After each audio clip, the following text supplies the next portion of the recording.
United States of America, and to the republic for which it stands, one nation, under God, indivisible, with liberty and justice for all. Good evening, everyone. Let the record show that all members of the City Council are present, with the exception of Councilman Cook and Councilman Morgan. There's a copy of the Open Meetings Act posted on the west wall and is accessible to the public at any time during the course of this meeting. The first item on the agenda is a proclamation proclaiming the month of March as Problem Gambling Month. Proclamation reads as follows. Whereas there are individuals and families in our community adversely affected by problem gambling, and whereas compulsive gambling is often hidden from family members, social services, and mental health professionals, and whereas compulsive gambling often occurs in combination with other disorders such as chemical dependency and depression, and whereas it is important to raise awareness of the warning signs of compulsing gamblers and connect them with professional help. Now I, therefore, Stan Worth, Mayor of the City of Beatrice, do hereby proclaim March 2018 as Problem Gambling Awareness Month and urge citizens to learn more about the consequences of problem gambling and the help that is available through the Nebraska Gamblers Assistance Program. Witness my hand on official seal of the City of Beatrice this 5th day of February 2018. This document will be sent to the state capitol, where it will be on exhibit during the month of March, where other proclamations from other communities in the state of Nebraska will also be located. Next item on the agenda is the consent agenda. All items under the consent agenda are considered to be routine by the City Council and will be enacted by one motion. There will be no separate discussion of these items unless a council member or citizen so requests. First item is item A, approve agenda as submitted. Item B, receive and place on file all notices pertaining to this meeting. Item C, receive and place on file all materials having any bearing on this meeting. Item D, approval of minutes of regular meeting on January 5th, 2018, as on file in the city clerk's office. Item E, approval of minutes of work session meeting on January 22nd, 2018, as on file in the city clerk's office. Item F, approval of treasurer's report of claims in the amount of $518,742.44. Item G, approval of Boswell report of claims in the amount of $43,799.70. Item H, approval of write-off of ambulance bad debts. Item I, award the bid for the Mill and Overlay Paving Project 2018 to Pavers, Inc. in the amount of $298,853.26, as recommended by the Board of Public Works. Item J, approval of special designated license for Main Street Beatrice for a meet and mingle networking event to be held March 6, 2018, from 4:30 p.m. to 8:30 p.m. at 516 Court Street, Beatrice, Nebraska. Item K, approval of special designated license for Main Street Beatrice for their Taste of Spring fundraiser event to be held April 13th, 2018 from 5 p.m. to 10 p.m. at 620 Court Street, Beatrice, Nebraska. Item L, resolution number 6173, executing the small enterprise agreement between the City of Beatrice, Nebraska and Environmental Systems Research Institute, Inc., to provide ArcGIS services as recommended by the Board of Public Works. Item M, resolution number 6174, entering into an architectural services agreement with Fakler Architects, LLC for architectural services in relation to the new indoor ball field facility at Hannibal Park. Any item that any member of the City Council wants removed from the consent agenda? Anyone from the public? Mr. Catlin? Mayor, I would move that all the items listed under the consent agenda be approved, accepted, and are ratified as presented. Second. Moved by Catlin, seconded by Billsbach, that the items listed under the consent agenda be approved. Your vote, please. Anybody else? Thank you, gentlemen. And that is approved 6-0. Next item is a public hearing for the purpose of considering adoption of Plan Modification Y to the redevelopment plan for redevelopment area number 7. This one's actually come before you once before. This is the proposal to build single-family homes in Hannibal View.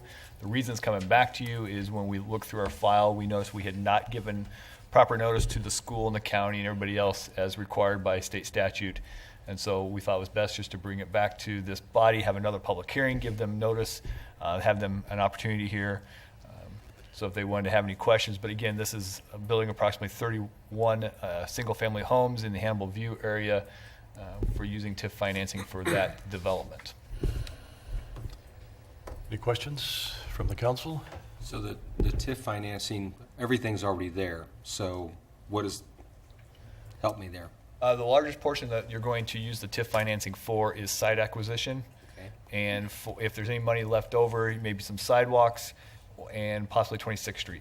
Those would be the things we're looking for. Yeah, 26th Street was really the question I was asking about. That's that I was trying to get. If there's dollars left over, that'd be Okay. a great We're trying to place put- for it. Yes, we're I just trying to wondered put where some- 26th Street was on the list.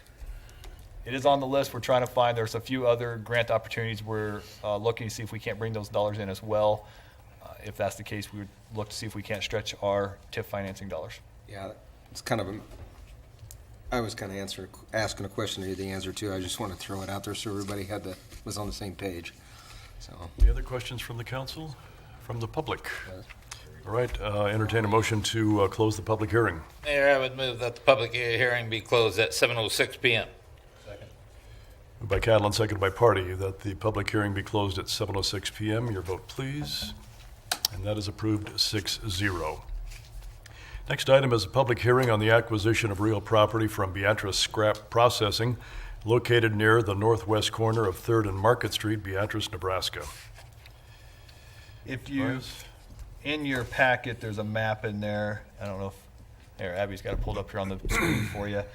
This is the northwest corner of 3rd and Market Street. This is where the new bike trail is going to go through, connect Trailhead Park down to the Dempster's property. In there, there is two parcels of ground that we're looking to swap with Beatrice Scrap. And can you scroll down at all, Abby? It's not following me when I. It's not following you? Okay. Maybe Aaron's done it. Parcel 1, which is the triangle that you see. Nobody sees it now. We're getting there. There it is. There you go. Okay, parcel 1, the triangle you see that's farthest to the north and west, that is what we would be deeding to Beatrice Scrap. I think if you look on there, it is, I don't know how many square feet it is. In return, Beatrice Scrap would deed us parcel 2, which you can see runs on the north side of Market Street. A couple reasons for. One is to get the layout of the bike trail in through that area there to have the appropriate curve. We need to acquire a small little, that sliver, and then the extra part of parcel 2 helps push the truck traffic that they back into that lot away from the trail a little bit farther. We will look to line this portion of the trail either with post and cable like you see other places, or there'll be some type of trees, some type of barrier there that you delineate their property from our property, so you don't have the commingling of truck traffic and pedestrian traffic. There is no money being exchanged. It is simply swapping two pieces of parcel for one another. The city's handling all the transaction on it, so. Questions, anyone? From the public? All right, I'd entertain a motion to close the public hearing. Mayor, I would move that the public hearing be closed at 7:09 PM. Second. Moved by Catlin, seconded by Billsbach, the public hearing be closed at 7:09 PM. Your vote, please. That is approved 6-0. Next item is a public hearing on the 1- and 6-year road street plan for 2018. And with us is Street Superintendent Jason Moore and our city engineer,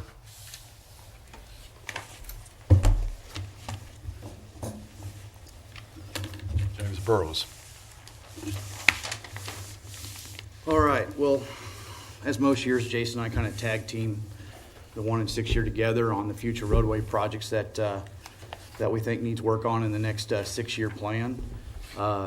With me representing the engineering department today, I'm just going to go over the 1-year plan and what we're doing currently, and then I'll let Jason go through the rest of the plan, and then we can, I guess, kind of talk a little bit about the last year project. And it looks like with discussions you had here earlier, maybe we need to consider adding 26th Street to the 1 and 6 year somewhere. So maybe we need to do that. So, but real quick, for year 1, basically all these are the projects that were year 2 last year that are moved up to year 1 in the engineering department in order to stay ahead of the game and get these projects designed for 2018. We have already started on these projects. So with that being said, you notice the first project is Bell Street from 10th to 12th. And we're proposing that as a concrete street today. We're proposing to replace that with 7 inches of concrete. If you're asking me what traditionally is done, before that it was 6 inches. When you talk to most of the municipalities today, you're noticing that even in local roads like City of Lincoln, they're going to 8-inch concrete. 7-inch, we feel for the dollars that we have to spend, 7 of course is a lot thicker than 6. We think we can hold up to the traffic that we have on these roads. With 7 inches, a lot better than we can 6, but we don't need to spend the added cost to go up to 8 inches. So that's our determining factor there. How much does each inch add to the cost? He would be the guy to ask, I'm not sure. Because I'm gonna get asked that. Yeah, I know. I'd have to crunch. I don't know off the top of my head. All right. To tell you the honest truth. It's not a lot. That's some of City of Lincoln's, what they used to think was they went 7, and when they decided to go 8, they said, well, what's the extra inch of concrete cost me? Why not go 8? I mean, that's honestly their decision on that. They have more money than we do. Exactly. And so any money that we can save to add to our project list, that's what we're trying to do. Next on the list, and of course that includes ADA ramps too, because we are improving the surface. So as most of you know, we have ADA ramps that we have to upgrade at the same time, and we haven't got to that point yet. We're redoing roads that we've already done the ramps. So most of these projects you see will include the new ADA ramps. Next project on the list is Summit Street from 7th to 9th Street. And again, that is 7-inch concrete with the inclusion of the ADA ramps. Following that, which you've already seen on your agenda today, is our mill and overlay projects. So these include Ellis Street from 3rd to 6th. Now, because this is a truck route, we are proposing to go a 3-inch mill and overlay. Typically, we do 2, but due to the large truck traffic, we are going 3 inches. And if most of you drove Ellis Street, you know with large truck traffic, the deep ruts that we have. And so in order to get those out, we feel like we need to go that 3 inches as well. Next is 3rd Street, which is also the truck route, which is from Court to Ella. Then we've included 9th Street. Now this one's a little bit different kind of animal here. This one is actually a concrete roadway that at one point they armor coated over. And if you notice, there's a lot of cracking on this road. So what we're proposing to do here, which it's not an uncommon process, but we're going to mill 1.5 to 1 inches off this surface, and we're going to come in with, it's called a thin mix overlay, and that'll fill in the cracks, and then we'll put a standard asphalt overlay on top of that. So we're going to leave the concrete as a base, but then try to get a better wear surface and a smoother ride on top of that. And with this finer mix, we're hoping that we can keep the cracks from propagating on up through. So that project extends from Court Street all the way up to Elk. Okay. Next is Graham Street. This project is created through the new development of Mr. Fakler with his homes over there along this street. This street was not budgeted for. However, this project is being designed as just an asphalt, no curb and gutter, just an asphalt roadway on top of the existing base. This project will be paid for through TIF financing, correct, Tobias? Correct. So that is why you notice that we don't have this project budgeted for in Jason's dollars. Okay. Last project was kind of the one that got us by surprise a little bit. We have US Highway 77. This is the project that the state approached Tobias and myself just probably within the last 8-9 months. They first came to us and told us of this project, asked us, hey, we want to do this project. It would basically extend from Industrial for our portion up to Hickory Road. They told us our portion of that project would be about $950,000 for our portion. Tobias looked at Jason's finances and determined we thought we could handle that cost. Told him, yeah, we'd be willing to move ahead with the project as it was. The state went out for bids, got bids back on this project, and if you notice the dollar amount I have put into this project, it's now at $1.5 million or $1.45 million, which is $500,000 more than what we were expecting. We contacted the state, and they said, yeah, it did increase that much. Basically what had happened is the design engineers or the material research division basically had changed the process that they were going to go through on fixing this roadway, which increased the cost by $500,000. So Tobias has been working with the district engineer. Basically our options range from killing everything to tough, you guys are going to pay it. So Tobias has been working with them and working on a deal on how we can handle this project and still move along with our project and not killing everything that we have. So I believe that what we've proposed to them is that we still pay the $950,000, but the remaining portion we're going to try to spread out over 5 years out of contingency funds. Is that the correct statement? That's correct.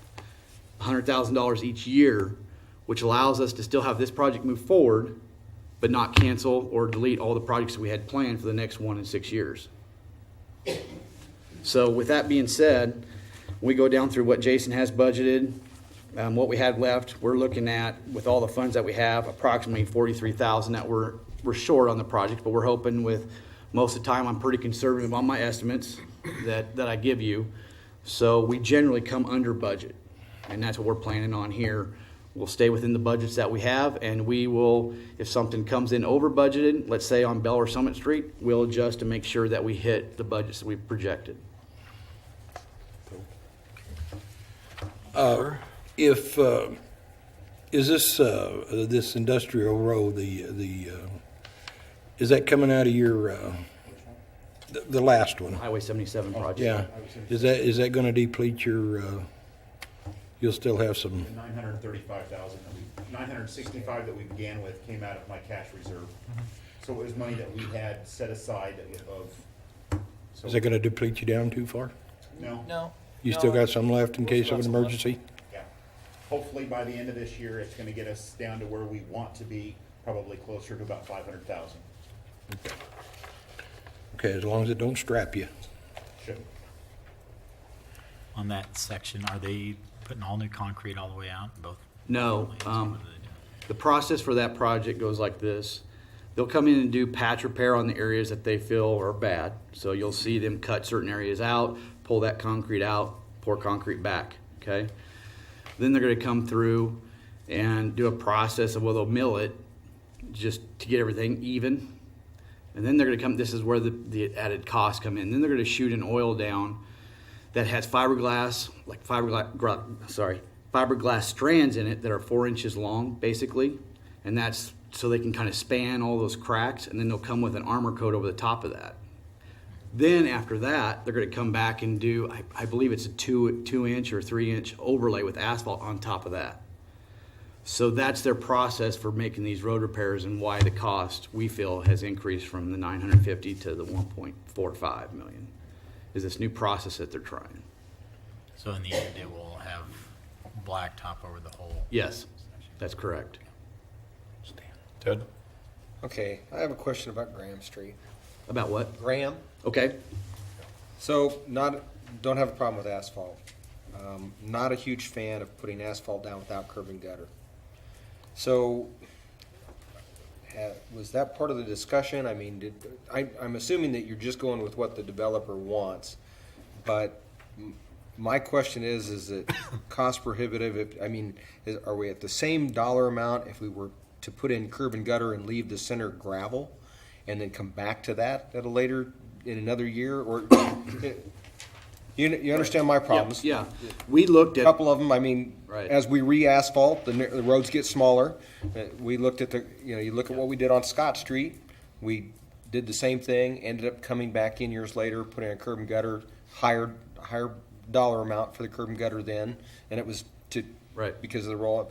And so, the other question I have is how do you, I'm assuming, I've been past the development, and I'm assuming they're gonna access the homes from Graham and not from the alley? no, it'll be from the alley. Okay, but, well, you still, we have new construction, there should be curb and gutter, there should be sidewalk, there should be, So Yeah. help me with all of Yeah, that. so. Those are all my questions. I kind of threw them in a big Yeah, pile. I'll You can try sort to- them all I'll out. try to hit them all. So yes, you're correct. We looked at all options. When this project came about and we looked at the TIF dollars that were available for this project, Tobias asked us to come up with a cost estimate for it. So of course, the first thing we looked at was, just like you said, we looked at a full concrete roadway with curb and gutter. Right. We looked at an asphalt roadway with concrete curb and gutter. And then I came up with this option with the asphalt alone to try to fit within the budget. And that was only one that we could get at that time to fit within the budget, was just doing the asphalt. Now to answer your other question, in my experience, if you would come in with curb and gutter and leave the gravel there, the problem I have with that is you have no, what I found with this project is you go to put the middle pavement in, you're still replacing the curb and gutter because it doesn't have anything to structurally hold it in place. It moves. You don't have a good grade. It just, it's not a clean project. You'll have to still go back and replace a lot of your curb and gutter. And I've just found it doesn't hold up on those type of projects. Well, I imagine as well, I know Pleasant Street was curb and gutter with gravel in it for years. And part of it still is. Yeah. It's been a while since I've been on that, but the soil that there, it's just so soft. I'm just not a fan of hard surfacing without curb and gutter, and I just, Right. And we looked at that because of the drainages in that area. They have ditches on both sides. And one side has a storm sewer. It's the east side, I believe, that has a storm sewer pipe that runs along it. We've already talked about we'd have to pop some area inlets in to make sure that everything could drain into it. Because they wanted to put these sidewalks to each house. Well, if you put these sidewalks in, we didn't want to have these culverts underneath each sidewalk. So we were talking to the developer about if you do that, we would recommend you put area inlets in so often so you capture all that water, get it into the storm sewers, the best you can, so we didn't have to have these pipes just underneath sidewalks, which seemed to always silt in. They never seem to hold up, and they want to put little PVC pipe underneath them versus putting, a normal 12-inch, 18-inch pipe underneath of them. So we felt like that was a better solution to handle that. With the asphalt, in terms of the project also moving on at a faster pace, with the existing base that's there, the aggregate roadway, it's a hard pan, like you said. It's not soft, at least on the roadway. So if we can get that cut down pretty good without having to replace a bunch of the surface, just cutting 3 or 4 inches off of it and getting the asphalt laid on as quick as we can, we think that would provide a good base for the asphalt to hold up for a long time, like Herbert Street. We just added, 2 inches of that like two years ago, and that's held up really well. Doing that process. And the base was terrible on Herbert. When we milled it down 2 inches, when the asphalt trucks were coming through, they were actually rutting because the base was bad. So, well, you're aware that as soon as you put pavement on this, you're gonna have a lot more traffic on it, because they're gonna try to skirt the light on the highway, hop on and off of there, so. Sure. One nice thing of looking at this, Ted, is that we're gonna stop at Bismarck. Okay. From Bismarck north is where the flood is. One thing is the base north of Bismarck. It'll cover up that roadway. The base north of Bismarck may not be quite As thick? as good as what you're gonna find from Bismarck south. Okay. And even the flood that we had back in 14, what was that, 31-ish that we got, it never made it south of Bismarck. So that right there alone, we won't have to worry about flood damage to it. I think the base it's a better base south of Bismarck. It's not perfect. In a perfect world, you'd extend concrete, but Rich? Okay. Well, I was just gonna bring up the, between Sumner and Weeby on Pleasant Street. I've been over there for 20-plus years, and that's been gravel with the concrete curbs. And if you look down, if you just take a look, those curves are going like this Exactly. curb and guttering. Plus the fact it's been 20 years and there's never, they get content with that and they never go Yep. back in and asphalt. And we've tried to get them to put up paving districts there, and they just absolutely won't do it. So. Okay. You answered my questions. I just wanted, Yep, sure. Any other questions on the one-year plan? From the public? Okay, Jason, you want to continue on? Okay, guys, kind of go over just year 2. And I know I've told you guys in the past, on the 1 and 6, a lot of times what you'll see is a fairly strong consensus between James and I on year 1 and year 2. Usually, once you get year 3 through 6, you are throwing things out there that you want to get done. It's your wish list. There is a high likelihood that something off of year 6 may end up on year 2 next year. Year 6 may end up on year 3 next year. We stick them out there because we know that the stretches are bad, but we also know that the only way we're going to get to them is by sticking them on the list. So really, we feel very confident about year 1 and 2. So with that being said, the very first one on the list that is Sargent Street, and that's going to take care of the problem that we have on Sargent between Ridgeview and Ashland. Should take care of the bad stretch of asphalt on the north side of Neapco, and should probably help that corridor a lot with the new businesses for Rush Creek and the turkey farm north there. So that should really help out with that stretch there. And then you're going to move down Market Street from 2nd to 6th Street, being a 3-inch mill and overlay. That should help out that stretch, and also really kind of complete our truck route for us a little bit. We've got quite a bit of rutting that's happening in that stretch between about 4th and 6th, so I think this is going to help that problem out. 7th Street again, that's Market to Court. Again, that's going to help out on that last stretch of the truck route. I believe that's a 3-inch mill and overlay. And then you see us pick back up on the armor coats. The one thing that you don't see in year 1 is armor coats. That's because we were needing all the dollars we could get to try and get the projects that we had on hand completed. Armor coats still, in my opinion, for the dollar, armor coats are probably the best form of maintenance that you're going to do for a street for the dollar. At about $900 to $1,000 per block of a 24-foot roadway, you really can't beat an armor coat job. So what you see there is, again, you're looking at 10th Street from Court to Market. I'm sorry, 13th from Court to Market, Brown Street from 7th to 8th, 8th from Court to Elk, 12th from Market to Ella Street from 7th to 16th on Ella. And the one thing I will say about that the Ella Street, we're starting to get some cracking that is running down some of the rutting on Ella Street. James and I had talked about that before we put the 1 and 6 together. My crew will go through there this summer. We will asphalt patch. We will tear out some bad spots, replace patches that we can. We'll crack seal that stretch to try and seal it up the best we can. And we should have that in pretty decent shape for the armor coat next year. Last, I believe you're going to see 8th Street from Doane to Court. So what we have on year 2 is us getting back and really jumping back into our armor coat program. And as you'll see again on year 3, we do have quite a few armor coat projects on year 3. So I really anticipate for us to be able to pick up kind of where we left off last year with a big year for armor coats. Kind of with that, I guess, if anybody has any questions on year 2.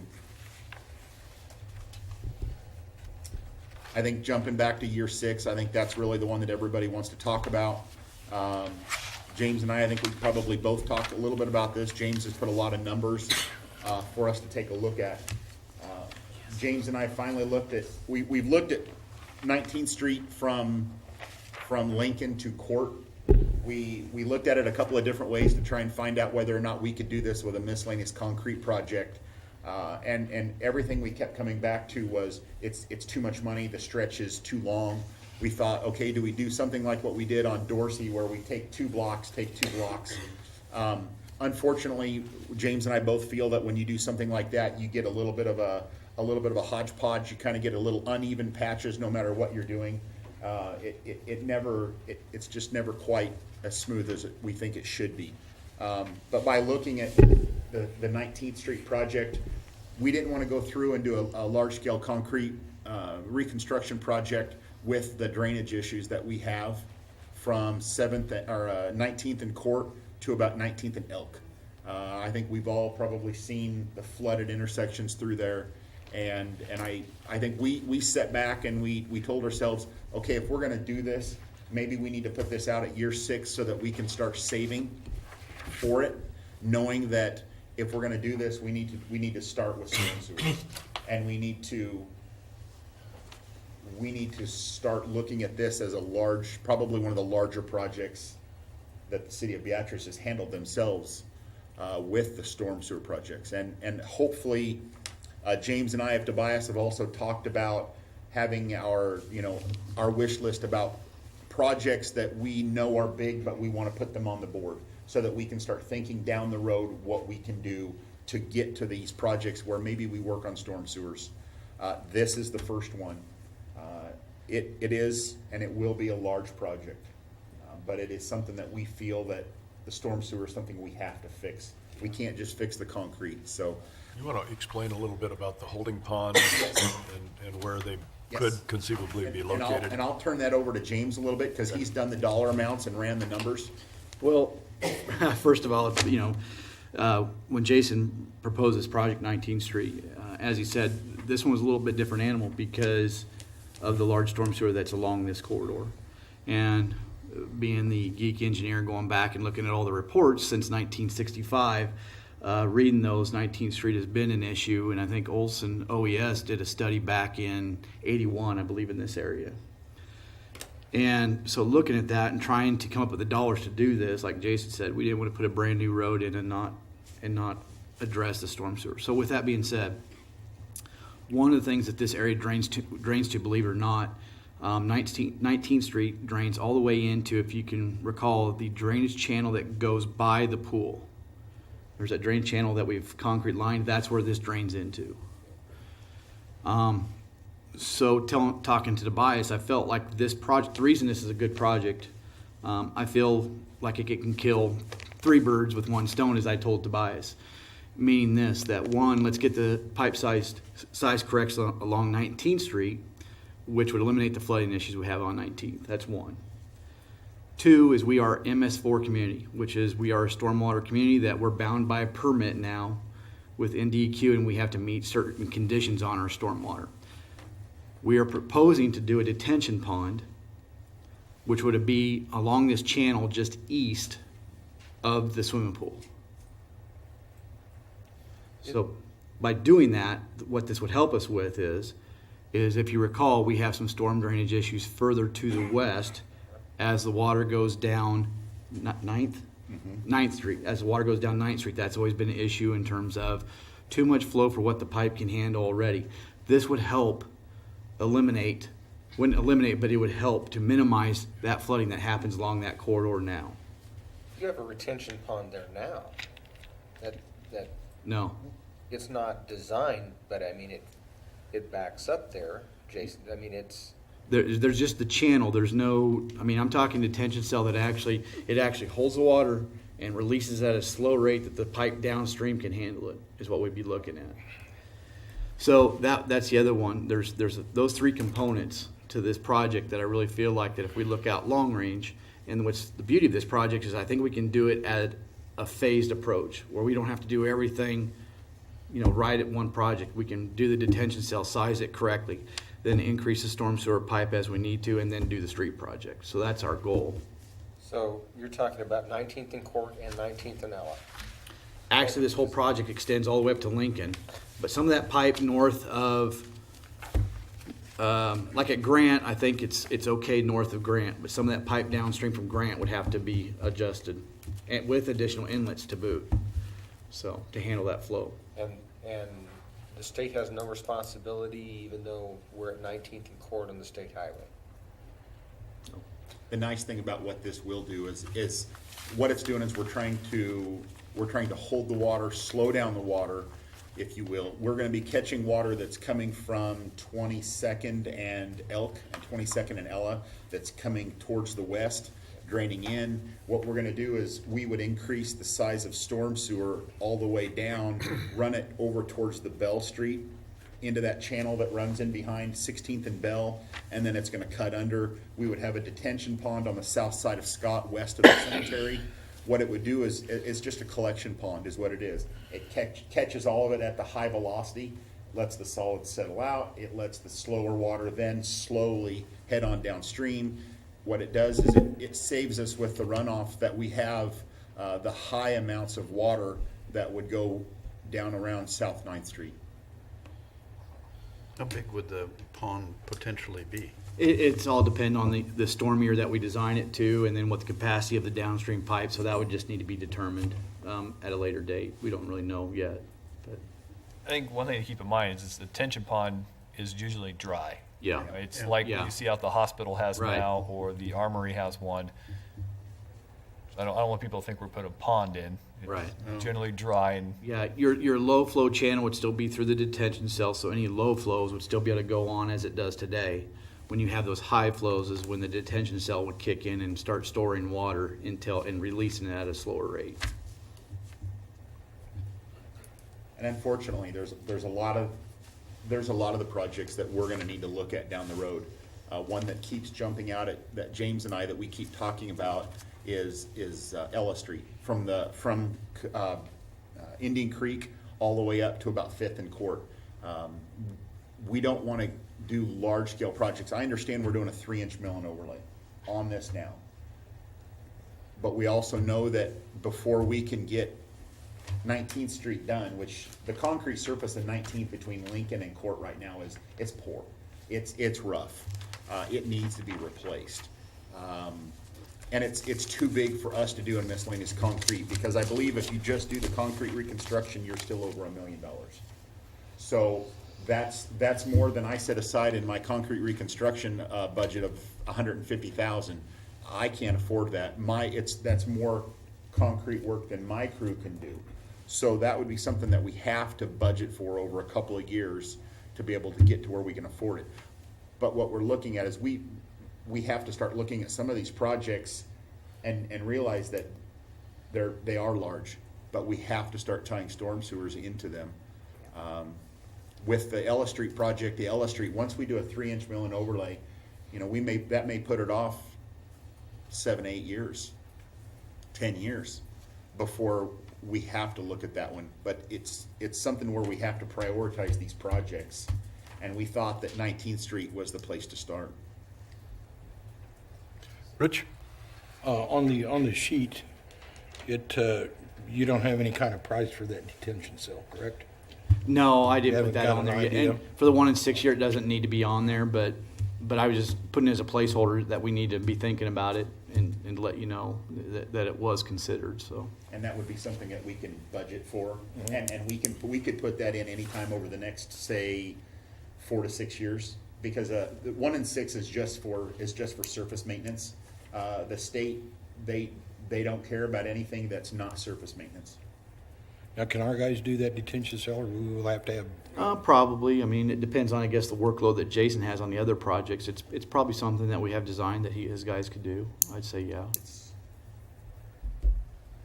Any other questions from the council? Anyone from the public? Yes, I have one. Yes. You want to add Right. 26th Street on here at some point then? Year 2, 3? Realizing it's going to be a funding issue too, but it may come up, just keep it on board that way. Would we wanna, the only thing I would probably recommend is we have another TIF project that's probably going to occur in that area. I think you'll see that come through this upcoming year. I think when you get that one, you'll have a better understanding if you'll have additional tax dollars coming from that TIF project as well to help fund 26th Street. You've got to remember, there's a right-of-way acquisition issue with 26th Street, in addition to the pavement that you need to put in. And we can always modify this. yeah, and my only concerns about adding it in somewhere over the next, say, 3 through 5, is that if you look at 4, you know, what is it? I'm about 11,000, is it? I'm sorry, I forgot my glasses tonight, guys. So I'm about 15,000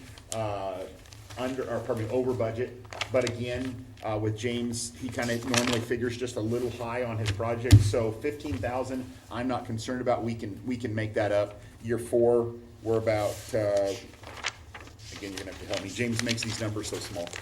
That's what I'm gonna blame it on. Well, year 5 is the one that's Year at 5, we're about 10,000. 10,000 negative. So if we were to add 26th in there, that would be large.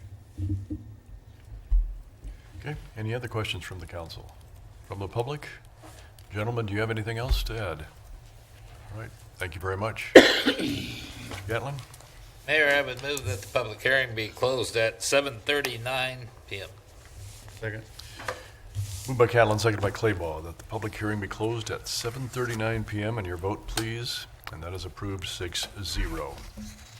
Next item is item 4, resolution number 6175, adopting plan modification Y to the redevelopment plan for redevelopment area number 7. Mayor, I would move that resolution number 6175 be passed and adopted. Second. By Catlin, seconded by Party, that resolution number 6175 be passed and adopted. Any further discussion? The property at Hannibal View. From the public. And your vote, please. That is approved 6-0. Resolution number 6175 has been passed and adopted. Next is resolution number 6176, executing all necessary documents to acquire real estate from Beatrice Scrap Processing. Mayor, I would move that resolution number 6176 be passed and adopted. Second. By Catlin, seconded by Kerr, that resolution number 6176 be passed and adopted. Any further discussion on those two small tracts of land? Real quick, will this be Joe? the last that we'll need to, the land that we need for the rest of the trail? It should be. I think after this, I think everything's already lined out. I think James got it pretty well designed already, and he's ready to go out to bid here hopefully soon. Okay, very good, thank you. Any other questions from the public? Your vote, please. And that is approved 5 in favor, and Catlin is abstaining. All right, resolution number 6176 has been passed and adopted. Next is item C, resolution number 6177, adopting the 1- and 6-year road and street plan for 2018. Mayor, I would move that resolution number 6177 be passed and adopted. Second? Moved by Catlin, seconded by Billsbach, that resolution number 6177 be passed and adopted. Any further discussion on the 1- and 6-year road plan? That will be submitted to the state of Nebraska, and we will receive final approval back when? Actually, we just submit it, they'll approve it sometime this summer. Okay, The deadline is March 31st for me to have it turned into the state. thank you, Jason. Your vote, please. And that is approved 6-0. Resolution number 6177 has been passed and adopted. Next is item D, resolution number 6178, authorizing application for a grant from the Nebraska Department of Economic Development Site and Building Development Fund for an expansion project at Exmark's Beatrice facility. Mayor, I would move that resolution number 6178 be passed and adopted. Second? Moved by Catlin, seconded by Billsbach, that resolution number 6178 be passed and adopted. Tobias? This is, again, the Site and Building Development Fund. This is a special fund that the State Department of Economic Development has. You have to be invited to apply for these grant funds. If you'll recall, back in about 2014, NEAPCO was able to use these funds. So this time around, Exmark has been given the opportunity to apply for these funds. While how strange it is that NEAPCO has been invited to apply, but only a local governmental entity or a nonprofit organization can actually receive the funds. So therefore, the city of Beatrice technically applies for the funds. We receive them. We have an agreement with Exmark in this case, where then we would forward the funds on to them. If you look in your packet, you'll see in the application, it's about an $8.5 million total project. The grant funds here are $250,000. And you see a letter from Exmark saying they've already committed the funds if this project were to be approved. And so, assuming you guys approve this tonight, we'll submit the grant application. We hear back from the state. We'll get one of the standard contracts back from the state for a grant from them. We'll bring it to you for your approval. We will then have a separate agreement with Exmark to forward the funds on to them for part of this project. Quite honestly, this might be the easiest grant process there is out of all of the grant funds that are out there. The grant application you see is 2 pages in your packet, quite smaller than most DED grants that we have, and the monitoring is a lot easier to do as well. So, Any questions from anyone from the public? All right, your vote, please. And that is approved 6-0. Resolution number 6178 has been passed and adopted. Item number 5 is an ordinance to convey real estate located near the northwest corner of 3rd and Market Street, owned by the city of Beatrice, Nebraska, to Beatrice Scrap Processing. Mayor, I would move that said ordinance be given number 18-002. The title therefore be approved. The rules be suspended. Said ordinance be read by number only 3 times tonight. Second. Moved by Catlin, seconded by Kerr, that the ordinance be given number 18-002, the title thereof approved, rules suspended, and the ordinance be read by number only 3 times tonight. A motion to suspend the rules is not debatable. Your vote, please. That is approved 6-0. Ordinance number 18-002 by number the first time. Ordinance number 18-002 by number the second time. And ordinance number 18-002 by number the third and final time. Mayor, I would move that ordinance number 18-002 be passed and approved. Second. By Catlin, seconded by Claybaugh, that ordinance number 18-002 be passed and adopted. Any further discussion? And your vote, please. That is approved 5 yes votes and 1 abstention from Councilman Catlin. Ordinance number 18-002 has been approved. Next item on the agenda is the public forum. Purpose of the public forum is for the presentation of an item by the general public to the city council for consideration at a later date. No discussion or action will be taken by the city council at this time. Anyone have anything for the public forum? From the council or from the audience? All right, we have no discussions or reports. Our next city council meeting will be on February the 19th in these chambers, and we will have a work session that will be scheduled February 26th in these boardrooms also. Catlin, a motion to adjourn. Mayor, I would move that the meeting be adjourned at 7:46 p.m. Second. Moved by Catlin, seconded by Billsbach, that the meeting be adjourned at 7:46 p.m. Your vote, please, and that's approved 6-0. Thank you, everyone, for coming.